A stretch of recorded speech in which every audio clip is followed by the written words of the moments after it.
And then you throw in the fact that the owner of one of the most popular teams in the sport has radio appearances twice per week on Tuesdays and Fridays. That's another bright, shiny object.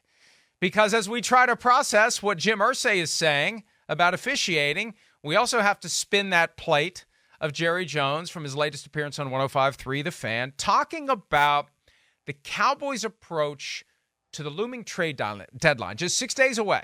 Have a listen to Jerry's psychology when it comes to whether or not the Cowboys are going to pick up the phone and initiate potential discussions aimed at trading for players that will make his team better this year. Here he is. It'll have to come our way. I don't want to preclude it in any way, but it always does. You have a lot of machinations that you're working with every day. I do. And but the initiation of an opportunity to make a trade at this time that would help us principally has to start over on the other end. And so that's not showing a lack of aggressiveness. It's just that's where it starts. I like where we are with our personnel today, and so I'm not thinking in any way that we need to upgrade our roster. You're laying in wait, so to speak. I have areas on the team that, but we could, if certain circumstances happen, that you might improve. So you, though, know that your best chance to get it done is when it comes by you and you grab it. Look, I'm not one to second-guess the business habits of someone who has amassed an incredible fortune, multi-billion dollars, has a boat that is nicer than most of the homes in the world, bigger than most of the boats in the world that aren't aircraft carriers. But I don't understand the approach. And as I explained yesterday, and I'm going to defer to the article because I'm probably not going to remember how I worded it, and I liked how I worded it, but I'm not going to be able to remember it now. It's too early, and I don't know. My point was very basic. There's a way to poke around the edges. There's a way to talk to people. There's a way to do your due diligence that doesn't sacrifice leverage. If you just have a habit every year as the trade deadline approaches of checking in with every GM, and he is the general manager. He's not just the owner. He's the GM. You call the GM of this team. Just checking to see. You got guy. I'm just trying to figure out what all's out there. You got, it's like going to stores. What am I going to buy? Well, I got to know what the stores have. I'm going around to all the stores to see what you're selling before I decide whether or not I'm going to buy anything. And I might not buy anything. I just got to see what's available.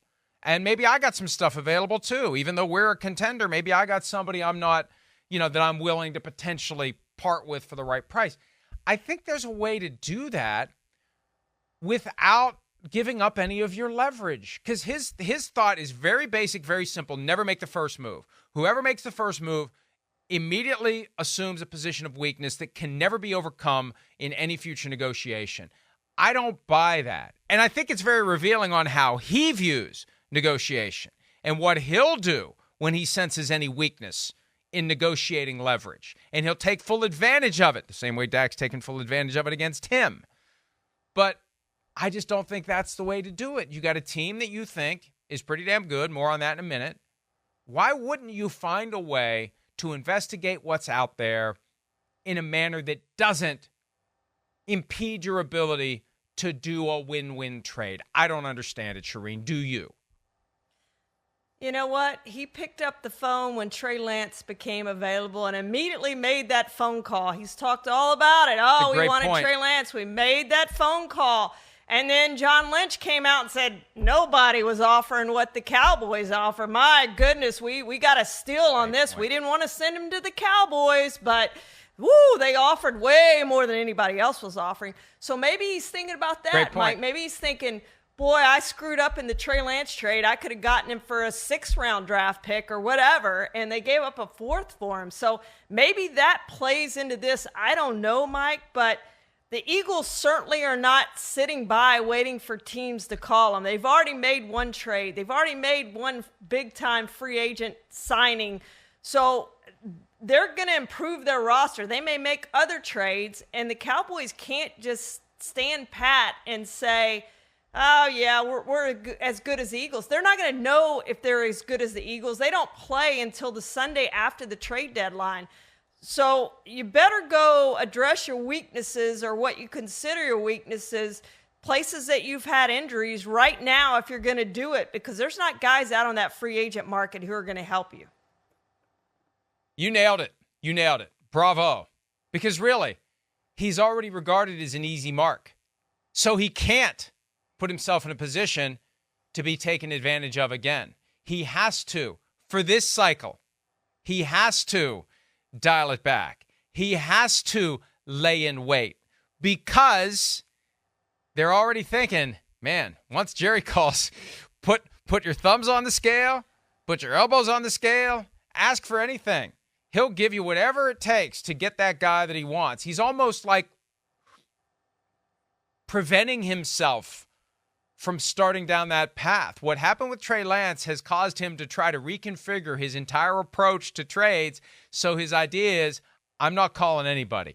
I'm not making that mistake again, at least not now. I'm not going to do something where someone else can thump their chest about how they got a great deal on me. And it was a mistake by John Lynch to say what he said.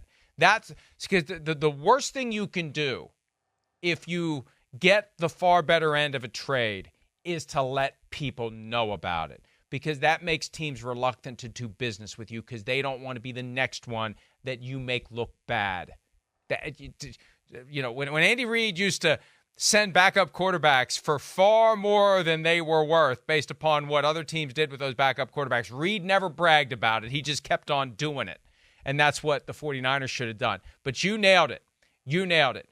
Jerry doesn't want to step into it twice. Reminds me of a saying from a great Texan: fool me once, shame on you. Fool me, can't get fooled again. That's Jerry's approach to the trade deadline. Yeah. Hi, it's Mike Florio. Thanks for watching PFT on YouTube. Hit subscribe for the latest news and analysis from Pro Football Talk.